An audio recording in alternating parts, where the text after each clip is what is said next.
देखिए, वर्तमान कानून के अनुसार 2 साल या 2 साल से ज़्यादा सजा होने पे चुनाव लड़ने पे रोक लग जाती है। न वो लोकसभा के सदस्य बन सकते हैं, राज्यसभा के बन सकते हैं, और 6 साल तक इस पे बैन रहेगा।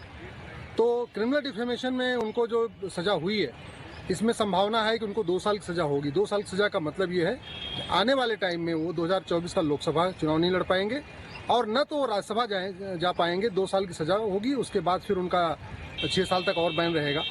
और अगर वो अपील में जाते हैं हाई कोर्ट में, अगर appeal I'm joined by Lok Sabha MP from the Congress Party, Mr. Karti Chidambaram, here with me. A short while ago, the Surat court convicted Rahul Gandhi in the defamation case that was filed because of the statements that he made during 2019 parliamentary elections campaigns. It is a big clincher from the government's end, from the court's end towards Rahul Gandhi. Even the Congress Party would want to downplay it. I'm really surprised that an election speech has been found defamatory by a court. I am very, very certain that Mr. Gandhi will appeal the judgment and he will triumph in a higher court of law. But this is going to also be something that the government of the day and the BJP is going to leverage, because they're already demanding Rahul Gandhi's apology in the parliament. The government can keep targeting Rahul Gandhi as much as they want, but the Congress party is united behind him, and this is yet another attempt to browbeat Mr. Rahul Gandhi and the Congress party, and we are not going to get cowed down by this. Thank you so much. Well, that is Mr. Karti Chidambaram saying that this is only an attempt by the government of the day to try and deflect attention from the real issues that the opposition party wants to raise. But clearly, Rahul Gandhi has been convicted by the Surat court in the defamation case that was filed against him for the speech that he made in 2019 parliamentary elections. 30 days का time उनके पास में है पूरे आगे की appeal करने के लिए, यानी फ्यूचर के अंदर 30 दिनों के अंदर वो आगे कोर्ट के अंदर कैसे अपील करते हैं, क्या करते हैं, वो अब देखना बहुत दिलचस्प होगा। पर यकीनी तौर पे अगर यहाँ देखा जाए तो एक बहुत बड़ा झटका न केवल राहुल गांधी के लिए पर्सनली, उनकी बॉडी लैंग्वेज भी अगर आप देखें, जब वे अंदर गए थे तब उनकी बॉडी लैंग्वेज अलग थी, वे कॉन्फिडेंट थे, पर जैसे ही वो बाहर निकले तो उनके चेहरे पर थोड़ी सी शिकन थी और वो जो हंस भी रहे थे तो वो बिल्कुल मजबूरी उनकी दिख रही थी उनके चेहरे के ऊपर। हालांकि मीडिया का अभिवादन उन्होंने किया पर फिर यहाँ से वो निकले। पर सबसे बड़ी बात जो निकल करके आई है वो यही आई है कि आज का दिन, जिसे एक शहीद भगत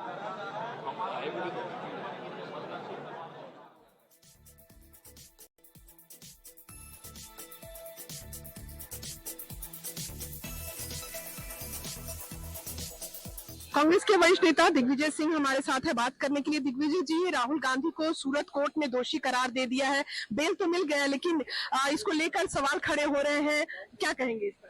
ये बड़ी चिंता का विषय है कि आजकल मोदी का नाम लेने में लोगों की मानहानि हो जाती है। अब ये तो अदालत को सोचना चाहिए था कि किसी व्यक्ति का नाम यदि मोदी है और अगर वो नीरव मोदी और ललित मोदी यहाँ से भाग गए तो उनके बारे में क्या बोलेंगे? बीजेपी के नेता कह रहे हैं कि 2 साल से ज्यादा सजा हो तो उनकी सदस्यता भी रद्द होनी चाहिए, अपील कर रहे हैं, क्योंकि दूसरे राज्यों में भी इसी तरह का केस चल रहा है।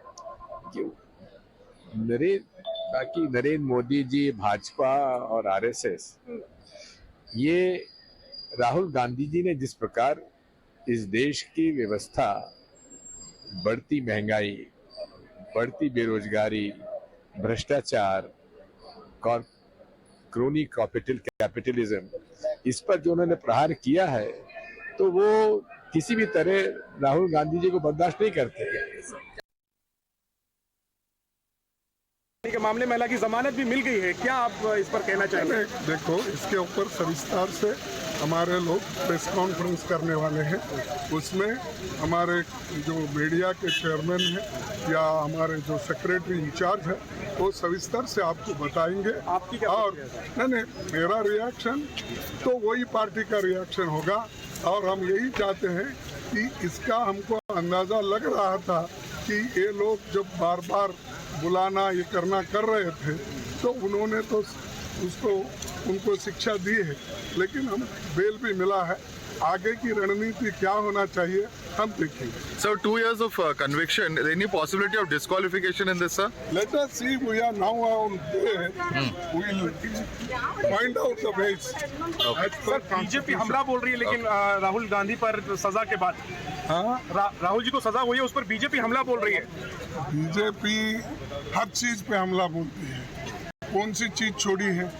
और खुद को छोड़ के बाकी के ऊपर उंगली दिखाते हैं, दूसरों को एक उंगली दिखाते हैं लेकिन 4 उंगलियां उनके तरफ दिखाते हैं।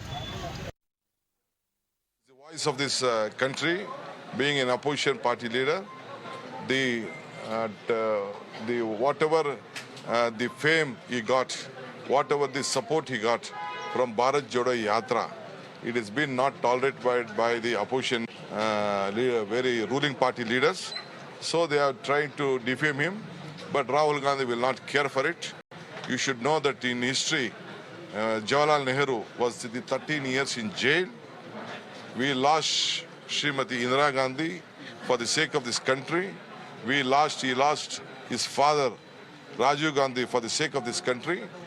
His mother, our leader, Srimati Sonia Gandhi, would have become the Prime Minister of this country.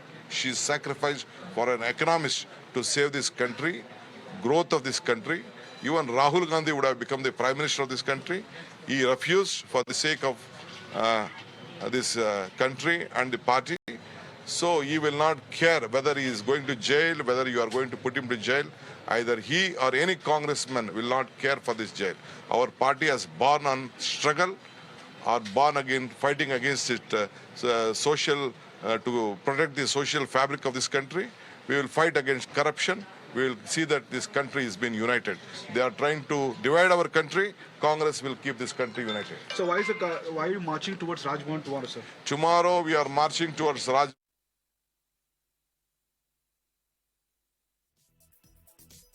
आपको बता दें कि कांग्रेस एमपी राहुल गांधी को सूरत कोर्ट ने 2 साल की सजा सुनाई है। हालांकि उन्हें तुरंत बेल भी मिल गई है। 2019 का ये मामला है जब मोदी सरनेम को लेकर उन्होंने कर्नाटका में एक रैली के दौरान बयान दिया था, जिसको लेकर गुजरात के एमएलए ने शिकायत दर्ज करवाई थी और यही मामला पिछले 4 साल से चल रहा था, जिसमें आज उनको कॉन्विक्ट कर दिया गया है। तो इस पर कई प्रतिक्रियाएं सामने आ रही हैं, सुनिए जरा। राहुल गांधी जो भी बोलते हैं वो आजकल ऐसा हो गया कि उससे सिर्फ नुकसान ही होता है। उनका पार्टी के लिए नुकसान होता ही होता है कि राहुल गांधी का जो रवैया है उसके वजह से सब खराब हो गया। उनके पार्टी भी डूब रहा है और साथ साथ में पार्टी को भी नुकसान होता है कि क्या बोलना चाहिए क्या नहीं बोलना चाहिए। उन्होंने पूरे समाज को बदनाम करने का जो एक निवेदन किया था, उसके वजह से नाराज होकर गुजरात के पूर्व कैबिनेट मंत्री और अभी एमएलए श्री पुनीश मोदी ने कोर्ट में केस किया था और कोर्ट का जजमेंट आया है और इस जजमेंट में उन्हें कन्विक्ट किया है। मुझे लगता है कि इसके बाद भी अगर उनमें कुछ सुधार हो तो अच्छी बात होगी। देश के लिए भी, देश का भी बार बार वो अपमान कर चुके हैं। देश के लोग भी इसकी वजह से उनके ऊपर खफा है, उसका खामियाना उनको भुगतना पड़ेगा। प्रधानमंत्री जी के पीछे लगी है तब से ये जो उनके प्रति घृणा है, जो उनके भाव है और पूरे समाज को कलंकित करती है, जो मोडेश्वरी माता जी को मानती है। आज नवरात्रि का पर्व चल रहा है, आप देखिए जब निर्जला ये नवरात्रि करते हैं प्रधानमंत्री जी, माता की शक्ति उनके साथ है और आज ऐसे समय में, नवरात्रि के समय में ये कोर्ट ने तय कर लिया। हिम्मत वाला शख्स है और मोदी जी जैसे व्यक्ति से मुकाबला वही कर सकते हैं। एनडीए गवर्नमेंट से मुकाबला करने में राहुल गांधी सक्षम है। आप देख लो, अकेला मुकाबला करता आ रहा वो। लंबी यात्रा निकाली उन्होंने, पूरे देश को उद्वेलित कर दिया कि महंगाई, बेरोजगारी, हिंसा और अमीर गरीब की खाई बढ़ती जा रही है। चारों मुद्दे बहुत महत्वपूर्ण हैं। उस पर तो ध्यान जाता नहीं है मोदी जी का, अमित शाह जी का और एनडीए गवर्नमेंट का, और ध्यान जाता है इनका बदला लेने का। दिल्ली पुलिस को उनके घर भेज दिया। मुझे तो हंसी आती है, 50 साल मुझे राजनीति करते हुए हो गया। अगर कोई नेता जाके किसी राज्य में दौरे करे और उस राज्य के हालात के बारे में जो उसको फीडबैक मिला है उसको वो जनता से शेयर करे मीडिया के माध्यम से, उसको लेके आपने केस भी दर्ज कर दिया और पूछताछ शुरू कर दी और उनके घर चले गए, नोटिस दे रहे हैं, क्वेश्चन पूछ रहे हैं। ये केस मेरे ख्याल से पिछले साल में एक पहला केस होगा जो दिल्ली पुलिस ने जिस प्रकार से रजिस्टर्ड करके राहुल गांधी के घर पे पहुंच गए। इसकी तो पूरे देश गौर निंदा कर रहा है, इनको समझ में नहीं आ रही। अभी बहुत घमंड में, अहम में चल रहे हैं मोदी जी भी और अमित शाह जी। इनकी पार्टी में भी ये बहस शुरू हो गई है कि ये क्यों मजाक उड़वा रहे हैं पार्टी की। बोलते नहीं है मोदी जी के सामने जाने की किसी हिम्मत भी नहीं है। हमारे 25 मेंबर पार्लियामेंट राजस्थान के हैं। ERCP जैसे मुद्दे को लेके वो जाके मोदी जी को कहने हिम्मत नहीं कर सकते हैं। मंत्री यहाँ का है शेखावत, अगर उनकी ये हैसियत नहीं रही है कि जाके सच्चाई बता सके राजस्थान के बारे में, तो इनसे क्या उम्मीद कर सकते हैं। इनकी पार्टी में हालात बहुत इनकी पार्टी में भी अब समझ लीजिए एक तानाशाही रवैया हो गया, कोई बोल नहीं पा रहे हैं, इसलिए हालात बड़े गंभीर है। अभी आप देखिए समित पात्रा, अब समित पात्रा जैसे लोग जो है कल राजनीति में बैठने लगे हैं स्पोक्स पर्सन के रूप में, क्या लैंग्वेज काम देते हैं, किस निम्न स्तर पर जाते हैं, बिलो द बेल्ट हिट करते हैं, इतने घटिया स्तर के कमेंट करते हैं। वो इनका चेहरा है बीजेपी का, और बीजेपी हेडक्वार्टर में बैठ करके वो राहुल गांधी को कहता है मीर जाफर है।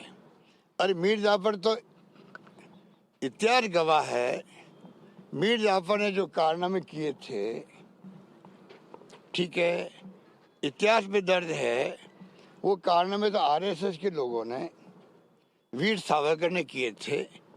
जब मुल्क आज़ादी की लड़ाई जंग लड़ रहा था, पंडित नेहरू और बड़े बड़े नेता जेलों में बंद थे।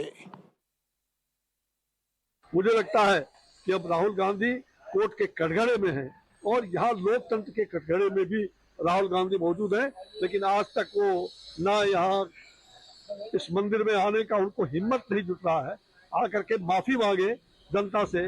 और जब तक राहुल गांधी माफी नहीं मांगेंगे तो निश्चित रूप से देश निकाला भी, और जनता की नजरों में वो देश निकाला समझे जाए।